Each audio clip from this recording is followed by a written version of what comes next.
Jadi masih meluncur ya, masih meluncur dan ini sangat pekat ya. Ini orang menyebut dengan istilah wedhus gembel. Nah ini akan saya dekatkan visualnya, ya. Nah ini bergumpal-gumpal ya, bergumpal-gumpal.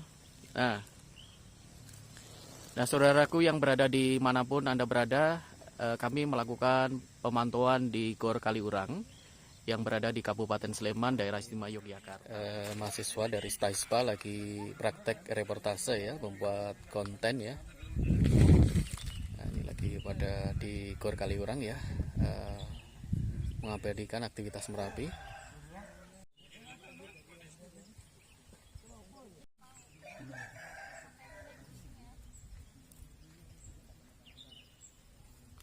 Tradisi sudah kurang lebih 13 tahun. Pekerjaannya adalah mengejar gunung api ketika aktif, ketika meletus seperti itu. Jadi saya juga yang utama kerjanya adalah tour guide vulkanolog, ya, tour guide vulkanologi, kemudian juga asesor dan narasumber wisata ke gunung api yang di Kemenparin, ya, Kementerian Pariwisata. Nah, jadi kalau misalnya teman-teman tertarik dengan reportase, itu nanti saya banyak sekali kerja dengan TV-TV asing, dengan TV ABC, dengan juga Siong, artinya keilmuan, artinya kehidupan, jadi seperti Science and Life. Nah, jadi kalau ketika membuat reportase di gunung api, maka yang pertama harus tahu adalah kita sekarang di mana dan bagaimana dengan kondisi masyarakat sekitar. Yang utama adalah apakah di tempat ini sudah ada pengungsian, itu yang menarik ya. Jadi tentang masyarakat, apakah ada pengungsian atau sudah mulai ada pencanaan. Jadi nanti adik-adik satu itu jadi memperkenalkan itu. Jadi intinya kalau buat reportase itu adalah yang penting hidup dulu ya, hidup dulu. Jadi jangan terlalu kaku, jangan cengar-cengir, tapi PD kemudian terstruktur ya. Jadi dihafal dulu awalnya memang. Jadi ya, saya melaporkan dari itu, nanti kemudian terakhir baru nama ini gitu ya. Nah jadi harus PD, terus mantap, yakin. Reportasenya kan macam-macam tuh. Kalau Pacar lebih ini ya, kalau saya kan praktisi, kalau Pacar lebih akademis. Jadi saya praktisi, yang penting tadi itu PD, terus kemudian adalah menguasai dulu permasalahannya di gunung api itu. Jadi misalnya di lokasi itu harus tahu dulu. Kalau belum tahu ya di browsing, dicari informasi atau tanya sama yang sudah pengalaman. Lapangan di Kaliurang ini sekitar ketinggian 800 dari permukaan laut, berjarak hanya 6,7 km dari puncak Merapi. Nah, di sini masih aman, Bapak Ibu semuanya. Saya melaporkan, nah seperti itu. Nah, kemudian kondisi Merapi, ya, yang penting itu adalah kondisi Merapi dulu. Tidak boleh reportase itu yang lebay, ya, tahu ya, atau hiperbola ketika melaporkan tentang gunung api. Misalnya sekarang sangat mengerikan, gitu kan, orang lari-lari lah, padahal di lapangan aja muter-muter gitu, senam ya, toh. Nah itu nggak boleh ya. Jadi harus sesuai dengan kondisi terkini, harus tahu satu kondisi Merapi. Kondisi Merapi itu terbagi dalam 3, ya. Mitigasinya ada pengungsi tidak. Kedua, jarak kita zona aman. Jadi di Merapi itu di setiap gunung api pasti ada KRB namanya, kawasan rawan bencana. Itu dipelajari, kan ada KRB 1, 2, 3 itu berapa kilometer dari puncak. Kemudian di sini apakah masih aman, termasuk masyarakatnya masih ada yang tinggal. Nah, kedua, status Merapi sekarang ada di level berapa, tahu semuanya? Siaga itu artinya level berapa? 3. Nah artinya kalau level 3 itu harus mengapain gitu kira-kira? Mengungsi. Siapa yang bilang? Jadi sekarang level itu ada berapa? Ada berapa tingkatan? Awas ya, 1 sampai berapa? 1 sampai 4. 1 sampai 4, kemudian dari apa tuh? Normal. Ya ini aktif ini ya, aktif tapi dia normal. Kedua, waspada. Waspada berarti level 2 atau disebut. Nah, kemudian level 3 siaga, level 3 ya. Nah, level 3 ini saat ini. Nah, ini Anda harus tahu. Atau peringatan. Nah, jadi siaga ini adalah seperti ini, sehingga ini itu berbeda dengan gunung api yang lain. Jadi di Indonesia ini ada 129 gunung api aktif, terbagi dalam tipe A, B, C. Nah, puyeng kan sudah mulai ya. Nah, ini pasti banyak ini. Ini kalau kuliah 6 semester ya.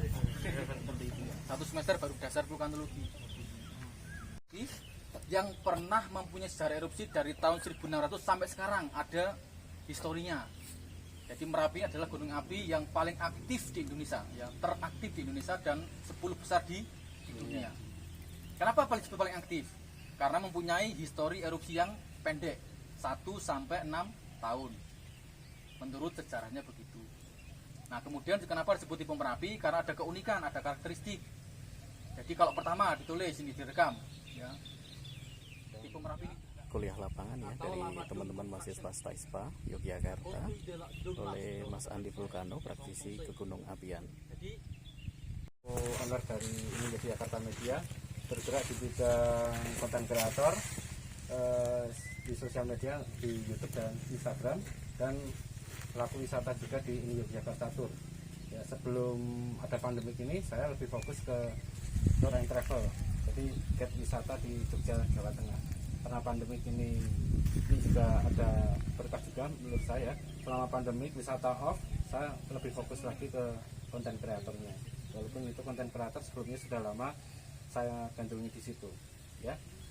Dan di sini ya, sebelumnya saya informasikan juga, selama di sini saya juga terima kasih sekali karena setelah bertemu dengan Pak Karyono, ini saya juga banyak belajar dari beliau, terutama di bidang jurnalistik, untuk penyampaiannya, prosesnya agar lebih resmi lagi untuk media nasional. Pak Derena kan sudah di surat kabar, hanya didapatkan ya kalau kita melakukan interaksi secara khusus, terutama saat kuliah, kita harus kreatif di situ. Dan jatuh bangun di situ, pernah sempat berhenti juga tahun 2017, sempat off karena ya merasa frustasi karena waktu membangun YouTube selalu ditolak yang pihak YouTube ya. Akhirnya alhamdulillah tahun 2019 lolos dan lebih giat lagi untuk belajar. Terus untuk Instagram sendiri saya bangun ini juga sejak tahun 2017 dan alhamdulillah sekarang sudah 91,2 follower ya. Itu juga 1000 ya. Itu awalnya juga untuk jualan ya, jualan dalam arti jualan untuk wisata. Karena saya basicnya di tour and travel itu. Dan sekarang juga hanya mempromosikan untuk lebih semangat lagi ya, apa ya, pelaku wisata yang ada di DIY ini lebih untuk hidup kembali. Itu karena sekarang kan orang mau masuk Jogja kan susah ya, tapi kita bisa menyemangati orang mau masuk Jogja, monggo silahkan, yang penting ikuti aturan yang diterapkan oleh Allahumma sholli ala sayyidina Muhammadin tibbil qulubi wa dawaiha wa afiyati abdani wa shifaiha wa nuril absari wa diyaiha wa ala alihi wa sahbihi wa sallim.